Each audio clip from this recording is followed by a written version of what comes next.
अस्सलाम वालेकुम दोस्तों, मैं हूं बिलाल मोइन और आप देख रहे हैं बिलाल मोइन यूट्यूब चैनल।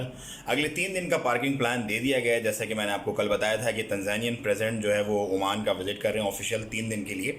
और इन 3 दिन जो सुल्तान काबूस रोड है उस पर पार्किंग जो है वो ममनू है, आपने बिल्कुल पार्किंग नहीं करनी। सुल्तान काबूस रोड मतलब पूरा सुल्तान काबूस रोड, ये नहीं है कि कोई एक स्पेसिफिक पार्ट लोग कहते हैं कि एयरपोर्ट से लेके और पैलेस तक ना, पूरे सुल्तान काबूस रोड पे आपने पार्किंग नहीं करनी, क्योंकि वीआईपी मूवमेंट्स चलती रहेंगी, आना जाना लगा रहेगा। तो उसमें आपको जो भी मतलब कानूनी कार्रवाई होती है वो आपके खिलाफ हो सकती है अगर आपने ये एक्सेप्ट ना किया, मतलब लगा दी पार्किंग पे। तो ये तो है नंबर 1। नंबर 2, वीज़ा की जब जून में फीसेस कम हो गई हैं उसके बावजूद भी बहुत सारे लोग कह रहे हैं यार अब हमारी कंपनीज जो हैं वो हमारे वीज़ास पहले तो कह रहे थे कि जून में कर देते लेकिन अभी कर नहीं रही। तो इसका ये मतलब है कि वो लोग कुछ देर इज़ समथिंग, मतलब मैं किसी पे कोई एलिगेशन या कोई ऐसी बात नहीं करना चाहता, लेकिन आप आराम से मत बैठें, अपनी कंपनी से पूछते रहें, क्योंकि अगर आपका वीज़ा नहीं लगेगा तो फिर उसकी आपको फ़ाइन पे करनी पड़ेगी। और बाज़ केसेस में क्या होता है कि कंपनी बोलती है यार अब ये तो आपका फ़ाइन है, आप जानो, आपका काम जाना है, हम क्या करें।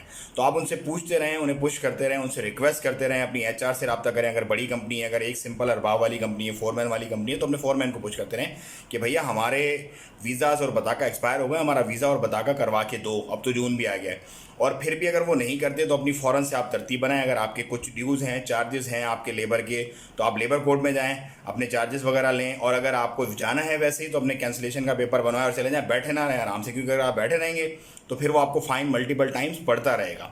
ये तमाम चीज़ें मैं आप लोगों को इस वजह से बताया था। बहुत सारे लोग नए होते हैं और उनको वो मामला पता नहीं होते और वो बोलते हैं बस ठीक है यार चल रहा है मामला, चलने दो, ठीक है, कोई टेंशन वाली बात नहीं है। अच्छा, एक और चीज़ है जिससे आप लोगों ने बड़ा ही होशियार रहना है, और वो चीज़ ये है कि अब ईद का दौर है, बहुत सारे लोग आएंगे जाएंगे। सामान आपने किसी का नहीं पकड़ना है एयरपोर्ट से, क्योंकि एयरपोर्ट पे बहुत सारे ऐसे लोग खड़े होते हैं यार बस बहुत बड़ी मजबूरी है, बहुत मसला है, बस ये सामान कुछ भी करके आप पाकिस्तान ले जाओ या पाकिस्तान से सामान ओमान ले आओ। अगर आपका जानने वाला है, करीबी है, क्लोज है, बहुत आप ट्रस्ट करते हैं, तो खोल के देख के चेक करके सामान आप ले आएँ, उसका आपकी अपनी सवाब दे। मैं आपको रिकमेंड नहीं कर रहा, लेकिन किसी अनजाने आदमी से बिल्कुल हाथ भी लगाने की ज़रूरत नहीं, पकड़ने की। वो आपको ये बोलेंगे यार मैं 50 रियाल दे देता हूँ, मैं आपको 20 रियाल दे देता हूँ, मैं ये करना, क्योंकि कोई कट्टा खुलेगा तो आपके गले में बहुत बड़ी फिल्म बन जाएगी। छोटे से पैसे के लिए बहुत बड़ा मसला हो जाएगा। तो किसी के भी सामान को आपने, और ये पूरी दुनिया के लिए, सिर्फ ओमान के लिए नहीं है, आप पूरी दुनिया में कहीं भी आप ट्रैवल करो, क्योंकि ऐसी ऐसी डॉक्यूमेंट्रीज, ऐसी ऐसी जगह पे इस तरह के सामान छुपा दिए जाते हैं कि वो आम इंसान अगर पूरी चेकिंग भी कर लेना, तलाशी भी ले ले, तो भी उसको मिलेगा नहीं वो सामान। तो इससे आपने बड़ा केयर करनी है, बहुत ज़्यादा इसका ख्याल रखना। बहुत सारे बेचारे शरीफ लोग, गरीब लोग इस मामले में फंस जाते हैं और फिर उनका कोई वाली वारिस नहीं होता, बहुत ज़्यादा मसले मसाइल उनके लिए खड़े हो जाते हैं। और इसके अलावा जो फीसिस हैं, आज़ाद वीज़ा जिसको कहा जाता है, नॉर्मली आज़ाद तो कोई वीज़ा नहीं होता, उसके बारे में मैं आपको एक डिटेल वीडियो दूंगा इंशाल्लाह आने वाले दिनों में, क्योंकि बहुत सारे लोग वीज़ाज़ की तलाश में हैं। दोबारा से एयरपोर्ट आपको पता है हाईली मतलब ऑक्यूपाइड हो गया, बहुत ज़्यादा फ़्लाइट्स वगैरह लैंड कर रही हैं आने वाले दिनों में।